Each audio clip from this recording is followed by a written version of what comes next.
1,400 French soldiers invaded Britain, defeated by wine and local women.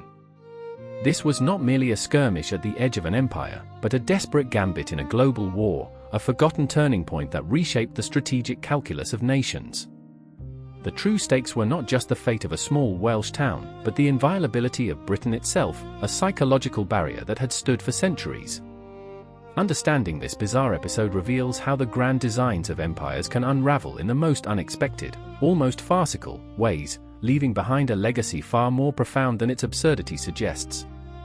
The real impetus for this audacious, doomed invasion wasn't a sudden burst of French aggression, but rather a chillingly calculated gamble born from Napoleon Bonaparte's relentless advance across the European continent.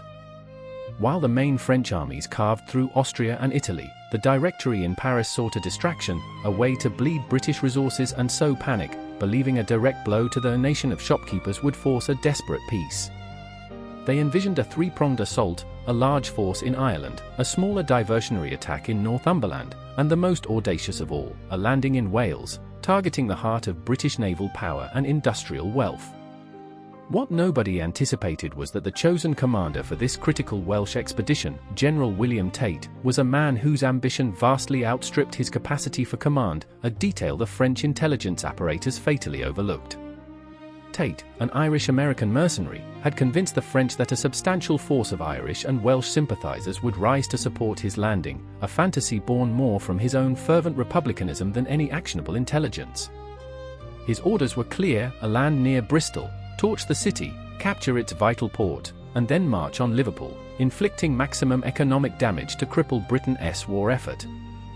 This grand strategy, however, was already unraveling before the ships even left port, plagued by a critical shortage of experienced soldiers and a last-minute decision to fill the ranks with convicts and royalist prisoners, men whose loyalty was at best questionable, at worst, an active liability.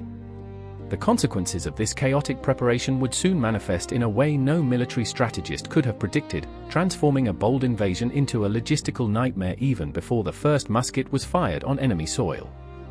As Tate's small fleet, comprised of 2 frigates, 2 corvettes, and a lugger, navigated the treacherous Pembrokeshire coast, a fierce storm blew them far off course, scattering their ships and forcing them to land not near the strategic port of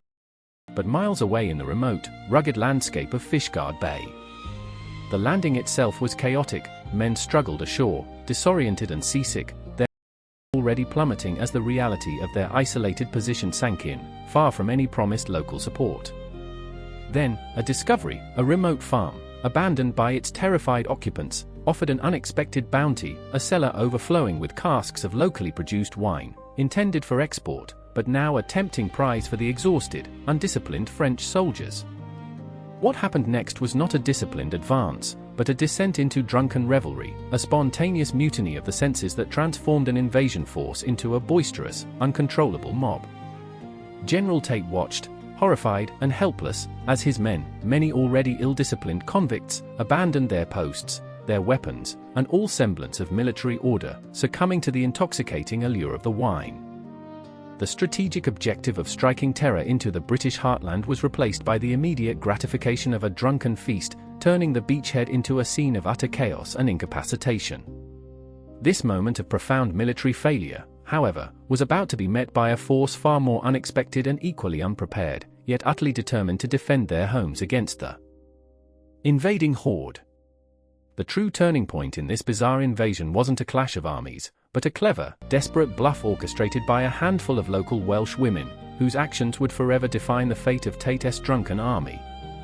What almost nobody knows, and what truly sealed the fate of General Tate's invasion, was not the superior firepower of the British military, but the ingenious, almost theatrical, deception orchestrated by a local woman named Jemima Nicholas.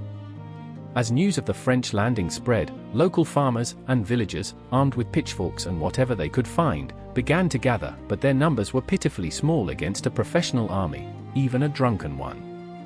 It was then that Jemima Nicholas, a 47-year-old shoemaker, rallied the women of Fishguard, instructing them to don their traditional Welsh red cloaks and tall black hats, then march repeatedly across the hills surrounding the French position.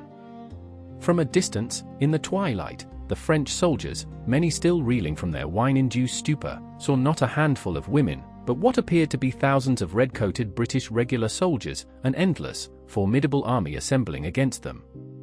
This visual trick, combined with the capture of several French officers by Jemima Nicholas herself, who reportedly rounded them up with a pitchfork, utterly shattered the already fragile morale of Tate's men, convincing them they were hopelessly outnumbered and surrounded. General Tate, believing he faced an overwhelming force, finally succumbed to despair and sent an envoy to negotiate terms of surrender, effectively ending the last foreign invasion of Britain without a single major military engagement.